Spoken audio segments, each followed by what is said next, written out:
Friends, the title of my presentation is Wastewater Treatment in Mumbai, moving from fit to purpose to zero liquid discharge. So, if we consider the scenario for sewage treatment in India, it is not very encouraging.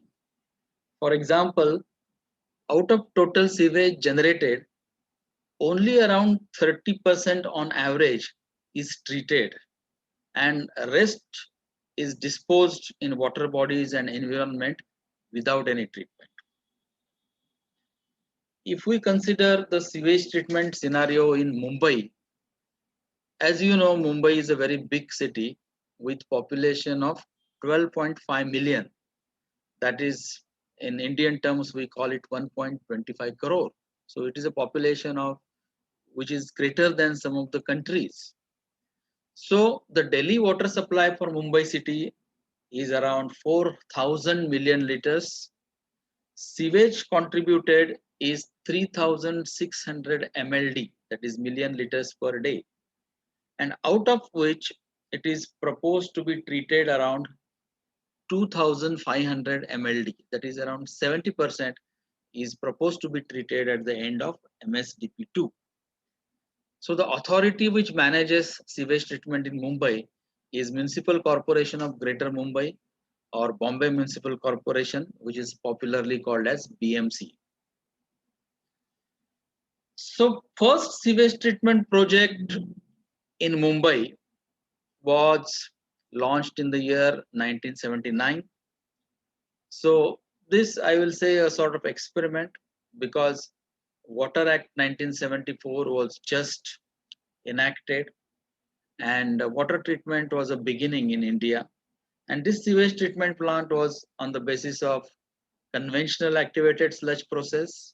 Of course, later on, one trickling filter was also installed. And a lot of lessons were learned from this first experiment. That is, there were a lot of operation and maintenance issues. Uh, Maintenance of biological parameters like food to microorganisms ratio MLSs was difficult.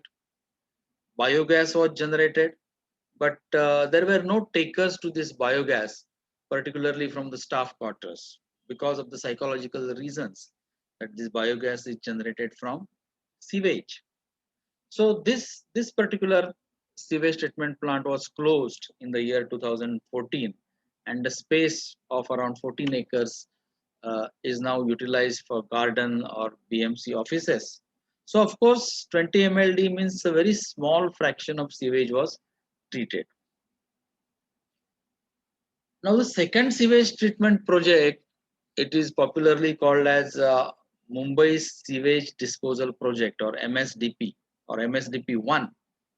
So this was the first instance when proper sewerage master plan was prepared, and this work was done by Metcalfe and Eddy Company, and the first sewage treatment plant was installed in 1998, whereas the last in 2003. So as per MSDP 1, the entire city of Mumbai is divided into 7 zones, and marine outfalls is provided for 3 zones. Of course, after primary treatment, then aerated lagoons are provided for 3 zones after primary treatment, and for the seventh zone of Malad, only preliminary treatment is given. So this is the map of Mumbai with 7 sewerage zones. As you know, Mumbai is a sort of island, and both there are west coast as well as east coast. So the southern tip is divided into a zone which is called as Kolaba zone. Old Fort City is here. Then the next zone is the Varali zone in yellow color. Then the red color zone which you can see is the Bandra zone.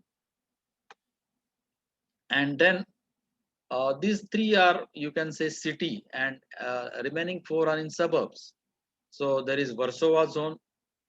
So in these 3 zones, there is marine outfall. First 3 zones, that is Kolaba, Varali and Bandra.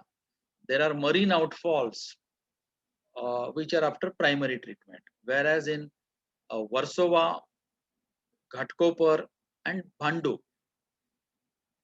There are aerated lagoons which are followed by the primary treatment. And the seventh zone of Malad, the northernmost part, here only preliminary treatment is given in the form of screens. So that is the MSDP 1 for you. So if we consider the treatment logic, what actually is provided there, you know. So here marine outfall is there, which is 63 meters below ground. So after primary treatment, marine outfall starts and it is embedded below the ground at a height of 63 meters, and it goes 3 kilometers into sea, and then there are a diffuser through which this primary treated sewage comes out in the sea and gets diluted. Then uh, where there are aerated lagoons, so this outfall is there only at Kolaba, Varadi and Bandra. At remaining three zones, that is Warsaw, Ghatkopar, and Bhanduk, there are aerated lagoons. So, aerobic aerated lagoons. There are three types of aerated lagoons: aerobic aerated lagoons, facultative aerated lagoons, and finishing lagoons. So, the number of aerators are maximum in aerobic aerated lagoons. They are moderate in number in facultative aerated lagoons and very less in finishing lagoons. So, as the size of these lagoons is very large, this there is no like proper structural support for these aerators. So these aerators are floating aerators. Then, as I told, primary treatment is provided in all the six zones in the form of screens and aerated grate chamber. Whereas in the seventh zone of Malad, only screens are provided and a sort of preliminary treatment is given. So no wonder that the residents in the Malad zone always complain about the pollution by sewage, because the treatment given is only preliminary treatment in the form of screens. So if you see the journey from the first sewage treatment plant from Dadar, here in MSDP 1, considering the experience of maintenance problems, the treatment is robust. So as there is no substantial biological treatment, no maintenance problems are expected. It is easy to operate and maintain, and there is no question of any recycling of sludge, maintenance of MLSS or food to microorganisms ratio. And advantage of dilution water is taken because sea is very close to Mumbai, so a lot of water is available for dilution, and the advantage is taken so that after dilution, the treated sewage conforms to the standard, so it fits to the purpose. So now we have moved from the experimental stage to fit to purpose stage. So the third sewage treatment project is in the planning stage, and the complete project will be launched in the year 2022. I hope so, because there are delays because of various reasons. And now we are moving towards zero liquid discharge, or in short form ZLD. So what lessons we have learned from MSDP 1? The first lesson is there is adverse impact on marine ecosystem. So it is not a full fruit treatment, only primary treatment is given, right? So that results into adverse impacts on the quality of seawater, which is proved by some studies which are carried out along the beaches of the sea. And then in case of water scarcity, there is no water available. So generally we say waste is not waste, but it is a resource. So this so much water, around say 3600 mld or 2500 mld, we are just disposing into sea. So many regions in India are facing water scarcity. You may be remembering that couple of years back, water was transported in Maharashtra from Miras to Latur by train, because that region was experiencing acute shortage. So we should prepare for the future water scarcity by making available this 2500 mld water in Mumbai, so that when the need arises, we can use this water, we can recycle this water. So for the first time in MSDP 2, the focus is shifting towards recycle and reuse. So this recycled water is not used for drinking, but it will be used for industrial purpose, fire hydrants, gardening, flushing, defense, railways. There is a lot of requirement. So this water can be easily given to these establishments. And in MSDP2, there is provision of generation of power also by digestion of the sludge anaerobically. So if we see the total capacities, there are 7 zones. Now in MSDP2, 2 STPs are proposed at Bandra zone. So it will take total STPs to 8. So total sewage which will be treated is around 2500 MLDs, and the area required for the sewage treatment plants, all 8 sewage treatment plants, is around 104 hectares. So what are the norms to which the treated sewage should be brought to? So the parameter BOD5 at 20 degrees Celsius should be brought down to 20. Then suspended solid should be brought down to 50 milligrams per liter.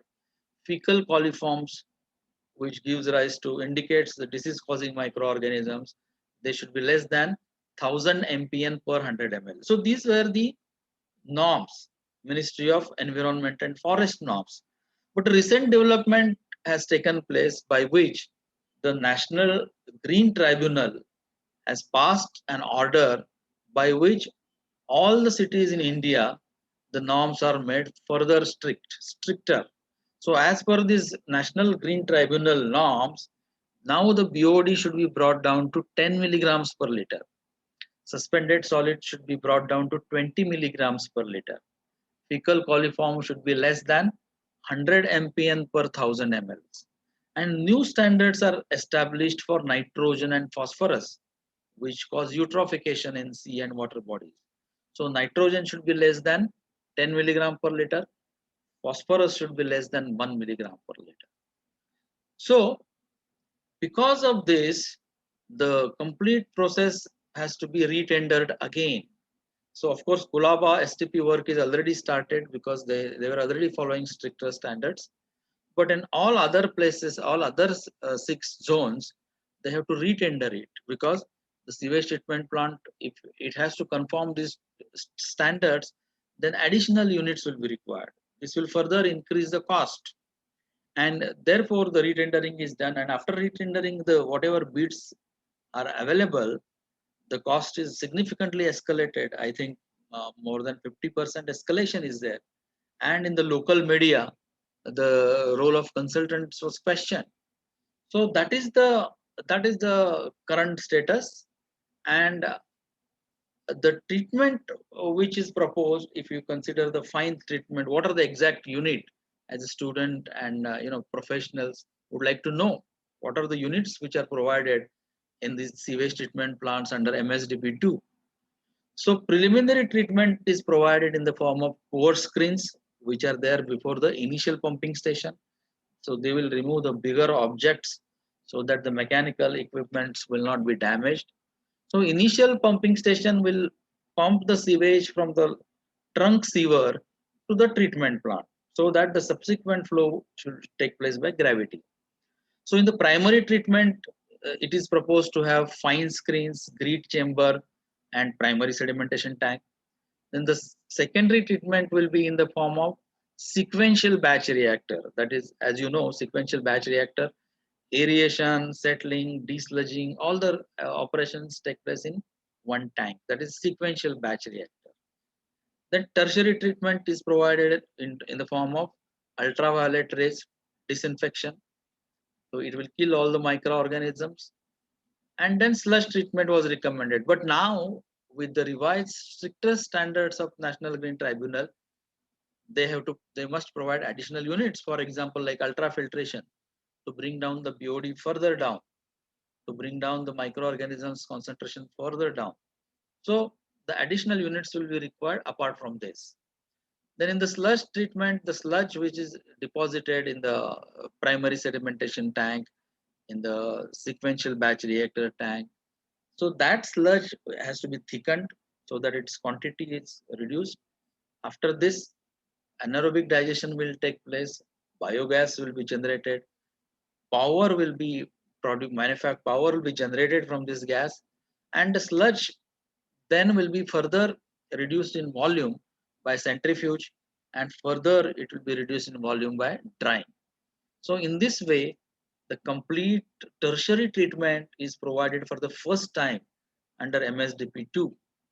And after that, there will be another pumping. So that is called as effluent pumping station. So this pumping station will pump the treated sewage into marine outfall if it is available, or it will be recycled for reuse. And then of course, automation is also there in this MSDP. Two sewage treatment plants, SCADA system is used.